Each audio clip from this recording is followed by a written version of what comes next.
मथुरा से खबर यह है कि तिरुपति लड्डू प्रसाद विवाद के बाद एक्शन हुआ है। ब्रज के सभी मंदिरों में भी प्रसाद की सैंपलिंग की जाएगी। मंदिर में बनने वाले प्रसाद के सैंपल्स लिए जाएंगे। मथुरा, वृंदावन, गोवर्धन, बरसाना, गोकुल, नंदगांव में सैंपलिंग के लिए बनाई गई हैं टीमें। बांके बिहारी, राधा रमण, राधा स्नेही, द्वारकाधीश, श्री कृष्ण जन्मभूमि, गोवर्धन दान घाटी और मंदिर, इसके अलावा बरसाना, राधा रानी और नंद बाबा मंदिर, गोकुल, रमण रेती जैसे प्रमुख जो मंदिर हैं वहां की जहां भी प्रसाद मिलता है उसकी सैंपलिंग की जाएगी और इसके लिए बाकायदा टीम गठित की गई है। तो मथुरा, वृंदावन और गोवर्धन के लिए टीमें बनाई गई हैं। सैंपलिंग की जाएगी जो प्रसाद मिलता है, क्योंकि भारी संख्या में श्रद्धालु पहुंचते हैं दर्शन करने के लिए और यहाँ हर मंदिर के सामने तमाम दुकानदार हैं जो प्रसाद देते हैं और उन प्रसाद की अब सैंपलिंग की जाएगी। सैंपल्स लिए जाएंगे, कितनी शुद्धता है, कितनी शुद्धता बरती जा रही है, इसकी पूरी परख की जाएगी और इसी वजह से टीमों का गठन कर दिया गया है।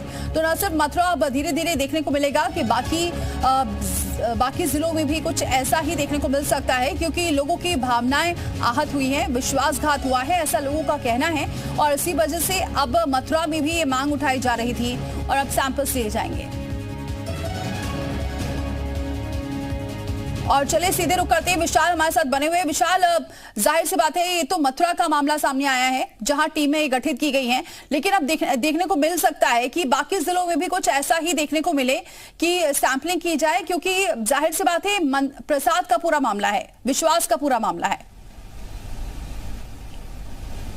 देखिए, बिल्कुल ये विश्वास का ही मामला है, आस्था से जुड़ा मामला है, इसीलिए शायद लखनऊ के मनकामेश्वर मंदिर में इस तरह का प्रतिबंध लगाया गया। हमारे साथ महंत दिव्या गिरी जी हैं, उनसे बात करते हैं।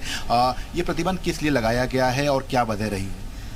जी, चूँकि आंध्र प्रदेश के तिरुपति मंदिर में जो मिलावटी प्रसाद का मामला आया उसको हम लोग संज्ञान में लेते हुए आज हम लोग ने अपील करी है कि जो हमारे, क्योंकि सोमवार का दिन हम लोगों का खास होता है और इस दिन प्रसाद की अत्यधिक मात्रा भी रहती है, तो हम लोगों ने आम श्रद्धालुओं को, भक्त जो भी आ रहे हैं, जो भी प्रसाद चढ़ाना चाहते हैं, उनसे अपील करी है, लिखित में भी और हमारे पुजारीगण अंदर से बता भी रहे हैं कि अगर आप प्रसाद चढ़ाना चाहते हैं तो बाहरी जो घी से निर्मित प्रसाद है वो अंदर नहीं आएगा, गर्भगृह नहीं जाएगा। अगर आज आप लाए हैं तो आप वापस ले सकते हैं।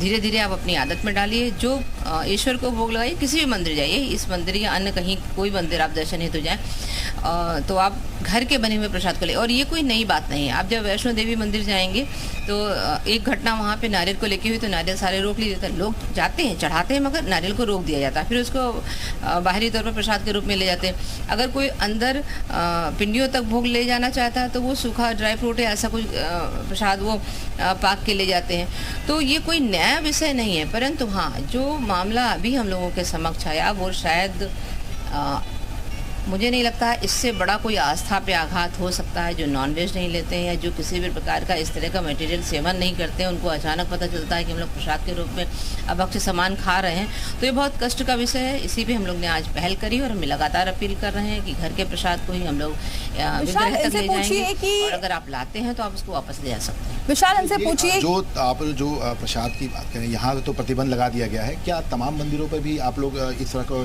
कोई बैठक करेंगे या इस पर निर्णय लेंगे कि तमाम मंदिरों में भी इस तरह का प्रतिबंध लगा? क्योंकि आपने जैसा बताया कि बाकायदा वैष्णो देवी में इस तरह की चीज़ें हैं, तो क्या इस तरह की आप लोग कुछ स्थानीय प्रशासन से या मंदिरों के तमाम जो लोग हैं उनसे बातचीत करेंगे? लगातार हम 2 दिन से बात उनसे कर भी रहे हैं। कुछ लोग तैयार हैं, कुछ लोग नहीं भी तैयार हैं। एक मत होने में शायद समय लगे। सनातन संत समिति की बैठक जब होगी तो हम लोग इस बात को रखेंगे और संत मिलजुल के एक निर्णय लेंगे और सभी लोगों को समझाना थोड़ा सा देखिए कठिन पड़ेगा, क्योंकि लगातार जहाँ पे प्रसाद आ रहा हो और वो फिर आरती में व्यतीत होता है तो थोड़ा सी कठिनता तो है, परंतु जहाँ पे शुद्धता की बात आती है, जहाँ पे परंपरा की बात आती है, जहाँ पे आपके मानसिक और शारीरिक स्वस्थता की बात आती है, तो आपको आज नहीं तो कल ये लागू करना पड़ेगा। और जो लोग मांसाहार नहीं लेते हैं, जो लोग पूर्ण शाकाहारी हैं, उन पे तो बहुत बड़ा प्रेसिजन है, लेकिन शुद्धता मेंटेन है, तो कम से कम हम लोग प्रसाद के रूप में तो खैर उनको अशुद्ध ना करें। अच्छा, इसमें एक ठीक है विशाल, आप बने रहे हमारे साथ। कन्हैया का जरा रुक कर लेते हैं, हमारे साथ जुड़ चुके मथुरा से। कन्हैया, अब मथुरा में भी सैंपलिंग की जाएगी, बाकायदा सैंपल्स इकट्ठे करेगी टीम। कैसी हलचल वहां पर, कैसी सुगबुगाहट देखने को मिल रही है? क्योंकि बड़ी बात यह है कि मथुरा में तो ज्यादातर दुकानदार हैं जो बाहर ये प्रसाद वितरित करते हैं, तो ना सिर्फ सैंपलिंग हो जाती तो ठीक है, लेकिन इससे कारोबार भी ठप हो सकता है। देखिए बिल्कुल, क्योंकि जिस तरीके से तिरुपति में जो चीजें निकल कर आई, जो प्रसाद में मिलावट निकल कर आई, तो धार्मिक भावना आहत हुई है और दुनिया भर के लोग मथुरा वृंदावन में आते हैं। और ये जो संख्या है, आप देखिए, मैं दिखाना चाहूंगा, जो लोग अभी भी जो हर रोज हजारों की संख्या में मथुरा वृंदावन दर्शन करने के लिए पहुंचते हैं, ऐसे में जब तिरुपति बालाजी में दर्शन करने वाले श्रद्धालु जब तिरुपति में प्रसाद लिए, उसके बाद जो सैंपलिंग हुई और जब पता लगा कि वहां पर प्रसाद में गड़बड़ी है, तो भावनाएं तो आहत हुई है। तो मथुरा वृंदावन तक भी इसका असर है। दक्षिण से लेकर उत्तर तक सभी लोग नाराज हैं। स्थानीय लोग भी हमारे साथ हैं। कैसे देखते हैं जब प्रसाद जब मिलावट वाला दिया जा रहा है? मथुरा वृंदावन में भी लाखों लोग आते हैं, तो उसे कैसे देखते हैं? क्या शुद्धता होनी चाहिए? बिल्कुल, पब्लिक की आत्मा में हर्ट पहुंचता है। प्रशासन की जिम्मेदारी है उनको चेक करे और बढ़िया शुद्धता से बाल मंदिरों में पहुंचाए और बढ़िया से बढ़िया देख के प्रशासन पैसा ले जाता है, देख रहे कुछ नहीं करता है। देखिए कुछ नजारा देखिए, प्रसाद जो मथुरा वृंदावन का प्रसाद है वो बिल्कुल अलग है। यहाँ पे जो प्रसाद बनाया जाता है उसकी क्वालिटी भी अलग है और दुकान से भी प्रसाद लेकर मंदिरों में जब ठाकुर जी के सामने रखते हैं, उसके बाद लोग ग्रहण करते हैं। तो वो दुकानदार है, उनसे भी बात करते हैं।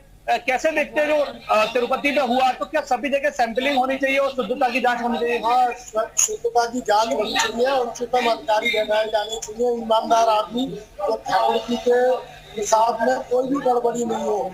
ये चीज तो जरूर विशेषता से ध्यान रखनी चाहिए, क्योंकि इससे मतलब बनता है कि दंगा भड़कने की आशंका रहती है हमेशा, क्योंकि हमारा वो जो भारत देश है वो आस्था का देश है। यहाँ पे आस्था ही सब लोग रहती है।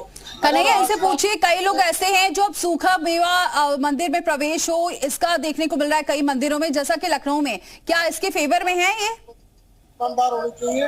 जितना प्रसाद जो प्रसाद कई दुकानों में देखने को मिल रहा है, खासतौर पर लखनऊ में, के जो प्रसाद वो चढ़ा रहे हैं, सूखा मेवा या वो, तो ये सब चीजें ठीक है? कैसे देखते हैं आप? नहीं, वो तो ठीक है, सब अपना अधिकारी की। और जलेबी बना रहे हैं, जैसे हम आलू दही की जलेबी बनाते हैं, पेड़ा जो तो मावा आता है उसको पेड़ा बनाते हैं। शुद्धता होनी चाहिए, शुद्धता होनी चाहिए, जरूर होनी चाहिए ठाकुर जी के लिए। और भी लोग हैं, उनसे बात करते हैं। क्या देखते हैं कि जो प्रसाद चढ़ता है दुकानों से जाता है, तो शुद्धता बहुत जरूरी है।